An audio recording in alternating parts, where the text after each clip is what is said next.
မင်္ဂလာပါအမောပြေလီ Audio Village Channel မှာကြိုဆိုပါရစေ Channel လေးမှာ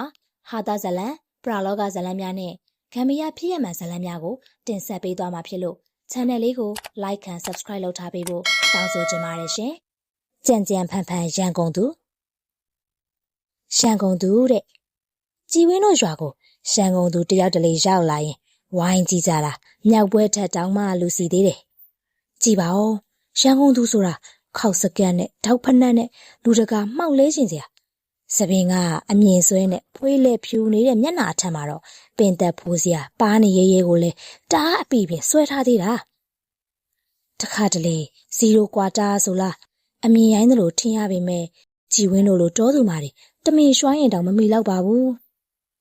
ရန်ကုန်ဆိုတာနဲ့ပဲကြည်ဝင်းတို့ကလှုပ်အထင်ကြီးပြီတသက်လုံးတော်မာမွေတောမာကြီးရတဲ့ကြည်ဝင်းတို့ရန်ကုန်ယူတာအစမ်းမှတ်လို့နေရှိတဲ့၍အိမ်မက်ထဲလေရန်ကုန်စကားထဲလေရန်ကုန်အတွေ့ထဲလေရန်ကုန်တနေ့နေ့တော့ရက်ကိုရောက်မဟဲလို့ကြုံဝါရင်းနဲ့မနှောရီရန်ကုန်ကရက်ွက်တစ်ခွက်ကကြည်ဝင်းတို့ရွာထက်တောင်ကြီးဆိုပဲ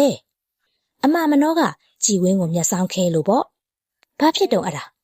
မနှောကလည်းဘာဖြစ်ရမှာလဲကြည်ဝင်းကတော့တသက်လုံးရွာမှာနွားနဲ့ဖက်လုံးပြီးတော့လယ်မလုံနိုင်မောင်တော့အမလက်မစောကတော့နှကန်းကိုမဲလိုက်ပြီးယူမနေစမ်းပါနဲ့ကြည်ဝင်းရဲ့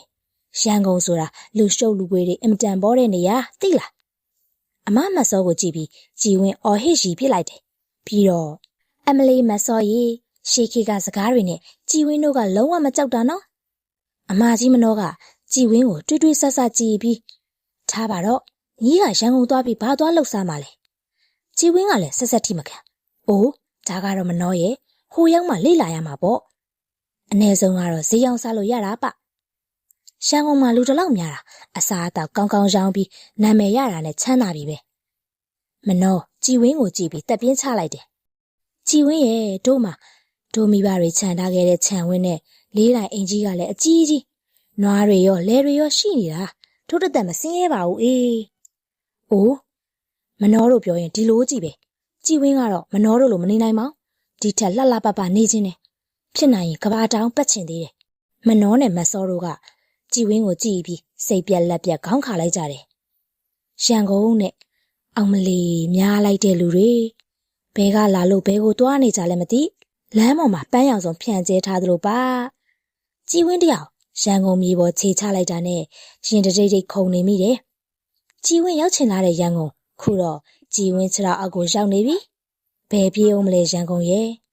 ဟဲ့ကြည်ဝင်းဘာငေးနေတာတော့ခက်ဆက်ဆက်လှမ်းပြောလိုက်တဲ့ကြီးမေအတန်ကြားမှာကြည်ဝင်းအသိဝင်လာတော့တယ်ဟုတ်ကဲ့ကြီးမေဟုတ်ကဲ့မနေနဲ့ဟောဟိုမှာလားနေတဲ့ကားပေါ်တက်ရမယ်ကားရက်လိုက်တာနဲ့ပူပူတေးတေးကြီးမေကားပေါ်ရောက်နေပြီကြည်ဝင်းမှာသာမင်းကလေးမတန်အောင်ကြီးမာထွားကြိုင်းတဲ့ခန္ဓာကိုယ်ကတစ်ဖက်အိတ်ကတစ်ဖက်နဲ့မို့ကားပေါ်အတက်ခတ်နေတော့တယ်ကြီးမေမနေနဲ့တက်မှာလားဆင်းမှာလား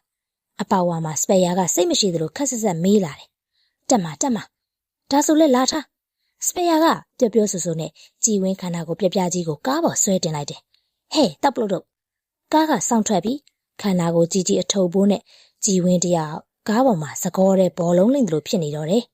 ဘယ်လိုလာတိုက်ချလဲဟုတ်ပါကျွဲလောက်ရှိတဲ့ခန္ဓာမှအားမနာအိုးတိုက်ပြန်ပြီပြေးလွှာနေတော့ကားပေါ်မှာကြည်ဝင်းတယောက်တကွန်မရသေးသူလို့စောက်တရားမရဖြစ်နေတော့တယ်ဟဲ့ကြည်ဝင်းအပေါ်တန်းကိုကိုင်ကြီးမေအတန်ဆူဆူကိုကြားမှာကြည်ဝင်းအပေါ်ကိုမော့ကြည့်လိုက်တယ်ဟင်ဘဲမလဲအော်အဲ့ဒီမှာညီကောင်းမော်ကတန်း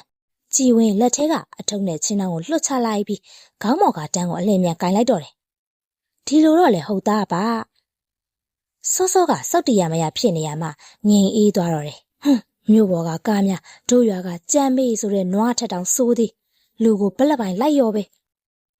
ကြည်ဝင်းတို့ညီမ3ယောက်ကောက်ဆိုင်ပြီးရွာပြန်မှာလဲလေးစီးပြီးရွာပြန်ရတာကိုပြန်ပြီးအမှတ်ရမိတော့တယ်ဝင်းလူနေအောင်ကရဲတောင်းနေပြီးပဇွန်စီအောင်လဲနေတော့တယ်အဲ့ဒီချိန်မှာအပူငွေများကုန်လို့တိုက်ခိုက်လာတဲ့လေမှာလဲနုနော်အေးချမ်းလာတယ်အမလက်မစောကလဲမောင်းပြီးကြည်ဝင်းတို့ညီမ2ယောက်ကတချင်းတွေကိုအာပြဲလောက်အောင်ပဲအော်ဟစ်သိဆိုကြတယ်အေးချမ်းလိုက်ပါပြီလွတ်လပ်လိုက်ပါပြီတော့ဟဲ့ကြည်ဝင်းကြီးမေတန်ကြောင့်ကြည်ဝင်းအတွေ့တို့ရက်သွားတော့တယ်ရှစ်မှတ်တိုင်ရောက်ရင်ဆင်းမယ်အသင့်ပြထားဟုတ်ကြီးမေတို့နေရဲ့အိမ်ကိုမကြမီရောက်တော့မယ် အိမ်ရောက်မှရေတဝါတော့အမောဖြေရေချိုးပြီးလမ်းဆန်းအောင်နေတော့မယ်ရန်ကုန်ယူလာတော့ကြည်ဝင်းတယောက်ခုရန်ကုန်အစကားစီးရသည်ကိုပင်စိတ်ကုန်လှပြီကားပေါ်မှာကြက်လိုက်တဲ့အမျိုးပူအိုက်တဲ့ထဲဘာနာမှမသိတဲ့အနံမျိုးစုံကကြည်ဝင်းကိုတလန်းလုံးဒုက္ခပေးလာတယ်ရောက်မှာပဲကြီးမေတို့အိမ်ကတော့ပြောစရာကောင်းမှာပါကြည်ဝင်းကြီးမေမျက်နှာကိုလှည့်ကြည့်ပြီးတွေးလိုက်မိတယ်ရန်ကုန်ယူလာတော့ကြည်ဝင်းတယောက်ရွာကိုနာရေးတစ်ခုနဲ့ရောက်လာတော့ကြီးမေနဲ့အတင်းလိုက်မယ်လို့ပူစာလုံးတော့ကြောင့်မတ်စောတို့ကထဲ့လိုက်ခြင်းဖြစ်တယ်စိတ်ကတော့တိတ်မချလာပါမတ်စောကလည်းကြီးမေကကြည်ဝင်းတို့နဲ့ဆွေမျိုးနှိစက်မဟုတ်လားဝတ်တာစားတာလဲတန့်ပြန်ပြီးအဆင်ပြေပုံလဲရပါတယ်ကြည်ဝင်းကလည်းလက်ချီသွားတာမှမဟုတ်တာနောက်ပြီးအလုပ်လဲလုပ်မှာပဲဟာ哦မတ်စောမနောတို့ကတားမြတဲ့အဆုံးမှာတော့ကြည်ဝင်းအဆင်မပြေရင်ပြန်လာနော်သူများအိမ်မှာဘာမှဒုက္ခခံမနေနဲ့သိလားဒီမှာမတ်စောတို့ငွေလဲလုံလုံလောက်လောက်ထည့်ပေးလိုက်တယ်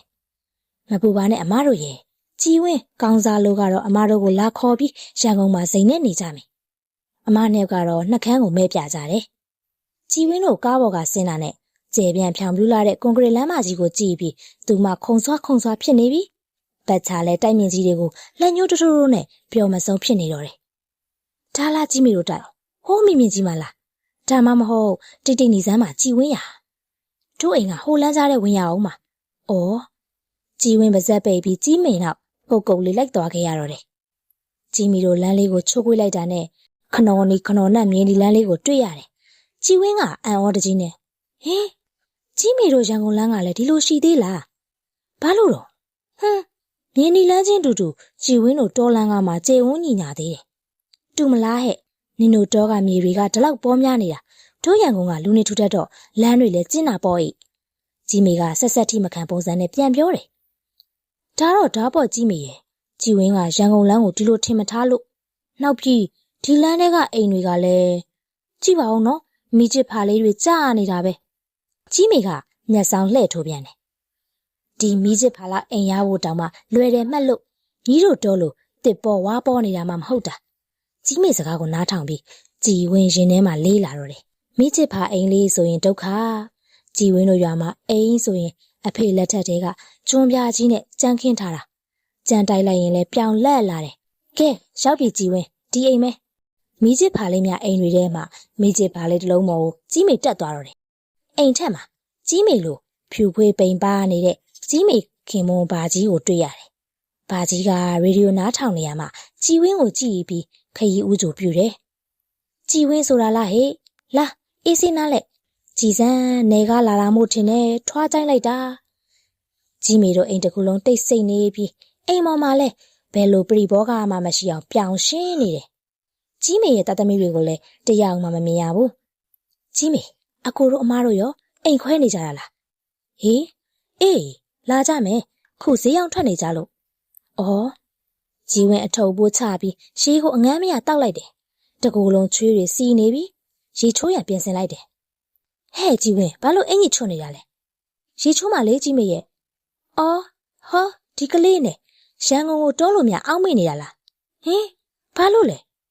ညီတို့မာကရေကတွင်းကခတ်လိုက်ရင်ရပြီဒီမာကရေဝယ်ရတာခုရေထဲမဲ့သူမလာသေးလို့ရေမရှိသေးဘူးဟိုးမှာတွေ့လာစင်ဦးဟုတ်ကြီးမေအဲ့ဒါတအိုးကို300ပေးရတယ်မြတ်စွာဘုရားကြည်ဝင်းရင်မက်ဖိထားလိုက်တယ်စင်အိုးမှာကြည်ဝင်းတယောက်ချိုးစားပေးမရှိမတက်နိုင်ရောမရောက်တော့ရောမလို့ကျင့်ရတာပါတဖြည်းဖြည်းနဲ့နေမင်းကြီးကလောကကြီးကိုလက်ပြနှုတ်ဆက်သွားပြီအစာရှာထွက်ကြတဲ့ငှက်တွေကလည်းအိမ်ပြန်ကြပြီကြီးမေတို့အိမ်မှာဈေးရောက်ထွက်သူအလုတ်သွားသူကြောင်တက်သူအားလုံးလည်းအိမ်ကိုပြန်ရောက်လာကြပြီကြီးမေတို့လင်မယား2ယောက်တာသမီက9ယောက်အိမ်နောင်သေးက4ယောက်ကလေးက4ယောက်ဖယားကြီးအားလုံးပေါင်း14ယောက်နဲ့9နဲ့ဆိုရင်15ယောက်ပေါ့ဒီ10ပေအိမ်လေးထဲမှာကြီးဝင်းရင်မက်ဖိထားရတယ်ညနေခင်းကြီးဝင်းချွတ်တတာနဲ့ချိုးထားလို့စင်အိုးတဝက်ရေကိုလူ14ယောက်တီချိုးလိုက်ရမှာရေကစင်အိုးရဲ့3ချိုးတချိုးပင်ကြံနေသေးတယ်သူတို့ကြီးတော့လေတနက်ခါပွေးသားနဲ့တန့်လို့လန်းလို့ကြီးဝင်းရေလာဟဲ့ထမင်းစားကြမယ်ကြီးမေခေါ်မှသူမဝမ်းကတကြုံကြုံမြည်လာတော့တယ်ဒီနေ့ကခီးသွားထားရတော့ဝမ်းကဟာလာပြီထမင်းဝိုင်းမှာဟင်းတစ်ခွက်လှလှငပိတို့စရာတို့ကိုနည်းနည်းနဲ့လှလှလေးဖြစ်အောင်ပြင်ထားတယ်တခြားလူတွေရောကြီးမေ စားစမ်းပါသူတို့ကအေးဆေးပဲဟင်းများနီးတူကြည်ဝင်းအတွက်ထည့်ထားတဲ့ထမင်းပကံပေါ်မှာထမင်းကလည်းလှလှလေးစားကြည်ဝင်းအာမနာနဲ့ဘာကြီးကတော့အားပေးရှာတယ်ကြည်ဝင်းရဲ့ထမင်းအိုးကိုလှမ်းကြည့်လိုက်တယ်သူတို့လူရေအတွက်နဲ့စားလင်းထမင်းအိုးကသေးလွန်းနေတယ်ကြည်ဝင်းထမင်းကိုအသာလေးထိုးဖွာနေလိုက်တယ်မျက်လုံးထဲမှာလဲရွာကထမင်းအိုးကြီးကိုသာမြင်အောင်နေမိတော့တယ်သူမတို့ညီမ၃ယောက်လဲထဲမှာဖမ်းခဲ့တဲ့ငါးကိုကင်းပြီးငပိရီဖြော်ပြီးခြံထဲကတို့စရာစုံကိုဘန်းကြီးထဲထည့်ကစားလိုက်ကြရင်ထမင်း6လုံးကန်းကိုအိုးကျွအောင်စားကြတော့တာဟဲ့ကြည်ဝင်းစားလေဘာငေးနေတော့ဒီမှာဟင်းထက်ကြီးမေဟင်းခွက်တေးသေးလေးမှလက်မတတာငစုပ်တေးသေးလေးတစ်လုံးကိုခတ်ထည့်ပေးတယ်ဟုတ်ကဲ့ကြီးမေရတယ်ကြည်ဝင်းသိမ့်မစားလို့ပါရပြီပကံထဲကထမင်းကိုကြည်ဝင်းအလင်းများစားပြီးလက်စတက်လိုက်တယ်ဟဲ့ပြီးပြီလားထမင်းတွေဟင်းတွေအများကြီးခါကိုဘာကြီးကတော့ထမင်းအိုးလေးကိုမြောက်ပြပြီးလောကိုပြုတ်နေရှာတယ်မိသားစု14ယောက်ထိုးထမင်းအိုးနဲ့ဘလို့စားကြမယ်ကိုကြည်ဝင်းတွေးမရအောင်ဖြစ်နေတော့တယ်လာမိုက်ညမို့ညကလည်းမှောင်တဲ့ပို့ပြီးမှောင်မဲနေတော့တယ်ကြည်ဝင်းပိုက်တဲ့တရရနာလို့အိမ်သာတက်ချင်လာပြီတိန်လုံးကလည်းလူကအပြည့်ဘေးချင်းကရောကန့်လန့်ရောစောက်ထိုးပါမချင်အတုံးယုံအိတ်နေကြတာကြည်ဝင်းကြိတ်မိတ်ပြီးနေသေးတယ်ဘလို့မှမရတော့ဘိုက်ကဒုက္ခပေးပြီသူမနှစ်ဖူးမှဇော်ကြီးတို့စိတ်ထွက်လာတယ်အိမ်ပြင်ကိုဘလို့ထွက်ရမှန်းမသိမတက်တာတဲ့အစုံဘေးနားမှာကက်အိမ်နေတဲ့ကြီးမိကိုနှိုးလိုက်ရတယ်ကြီးမိကြည်ဝင်းအိမ်သာတက်ချင်လို့ကြီးမိကအိမ်မုံစုံမနဲ့ထလာပြီးဟာဒီချိန်ဘဲအိမ်သာရှိမှလဲအိမ်သာကမနှက်ဈေးပွင့်မှဈေးအိမ်သာသွားရမှာခေါ်တော့ကြည်ဝင်းနှစ်ဖူးမှဇော်ကြီးတွေထက်စိတ်လာပြန်ပြီဘလို့မှနေရမရတော့ကြီးမိဘလို့မှမရတော့ဘူးခုထွက်သွားတော့မယ်ကြီးမိခေါင်းကိုတပြင်းပြင်းကုတ်လိုက်ပြီးဒါဆိုလိုက်ခဲ့ကြည်ဝင်းကြီးမိနောက်မှာအပြေးလိုက်ခဲ့တယ်အိမ်နေသူများကလည်းခေါင်းကိုနင်းမိလိုက်ဖင်ကိုနင်းမိလိုက်ရှောင်မရတဲ့အစုံလက်အုပ်သားချီပြီးကြော်ပြီးရင်ကြော်နေရတော့တယ်ရော့ဟာဘာလို့ဖို့လဲဒီကိုကနင်းကိစ္စအဲ့ဒီမှာသာရှင်းပြီတော့ဒီမှာအိမ်သာမရှိဘူးကြီးမိကကြည်ဝင်းလက်ထဲအိုးကိုကမ်းပေးတာအိမ်နဲ့လှည့်ဝင်သွားတော့တယ်ကြည်ဝင်းလဲဘာမှစဉ်းစားမနေတော့ပဲအိမ်ဟောက်ကိုအပြေးလွှားဆင်းပြီးကိစ္စရှင်းလိုက်ရတော့တယ်ဟူအခုမှပဲပေါ့သွားတော့တယ်ကြည်ဝင်းခဏပဲပျော်လိုက်နိုင်တယ်အပြင်ကိုရောက်လာတဲ့နောက်ဆက်တွဲပြဿနာကိုဘလို့ဆက်ရှင်းရမှန်းမသိကြည်ဝင်းနှစ်ဖူးမှာစောကြွေးတွေစိတ်ထွက်လာပြန်တယ်မနက်စောစောတကားဖွင့်လိုက်တာနဲ့အိမ်ရှိကလှေကားတင်မှာထိုင်နေတဲ့ကြည်ဝင်းကိုတွေးကြရတယ်သူမဘေးမှာလဲအထုပ်ဘိုးတွေနဲ့ပြုံးနေတဲ့သူမမျက်နှာပေါ်မှာတနခါကဖွေးလို့ကြည်ဝင်းရွာပြန်တော့မယ်ဘူရာကိုမသွားတတ်လို့ကြီးမိလိုက်ပို့ပေးပါသူမတလုံးချင်းပြောလာတော့စကားများတည်လဲပီတာပြတ်သားနေတော့တယ်